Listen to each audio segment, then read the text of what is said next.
So, who here's ever color corrected video before?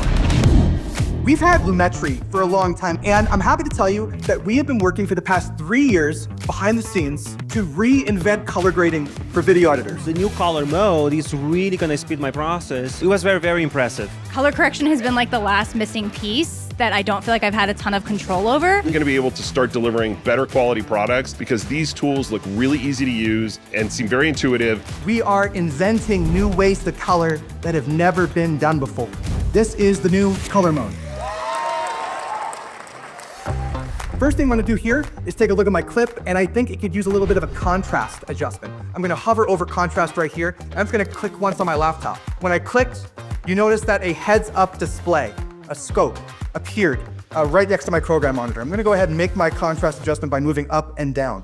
Now, the purpose of the HUDs, or the heads-up display, is to make it easier for you to make your adjustments. And with most of these tools, we're happy to say, they are bidirectional, which means if I go up and down, I can adjust contrast, and if I move left and right, I can adjust the pivot. Next up, we have temperature and tint. If I go up, I make it warmer. If I go down, I make it cooler. Left and right for green and magenta. All the tools here are using best-in-class color science math. You might also notice that when I'm working with more color-based tools, the scope defaults to a vector scope instead of a waveform. So again, you have the right scope and the right information for the tool that you're currently using. Look at these detail tools real quick. We have actually made a textured heads-up display.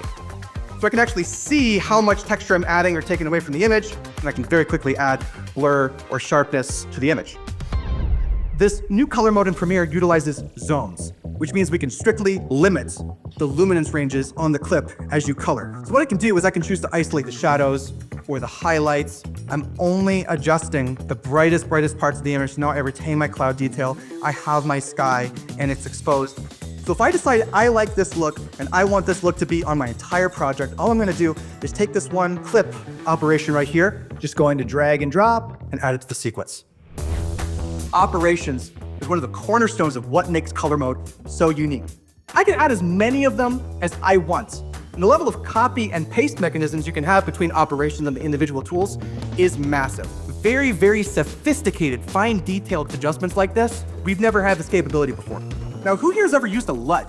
Makes it faster, makes it easier. LUTs can also sometimes give us deep fried video. So we thought, what if there's a better way to add cinematic looks, allowing users to take them as it is or break them apart like Lego blocks and dive deep into custom work. Introducing styles. Let's go ahead and add a style to this selection. Cinematic high contrast. That's a nice look. It's desaturated, it's gritty. You're going to be able to save, import, and export styles from Premiere. This is going to be a game changer. I see this as just the beginning. This is going to empower individuals to create content that tells their own story in a really unique way. We believe anyone can color, anyone should be able to color.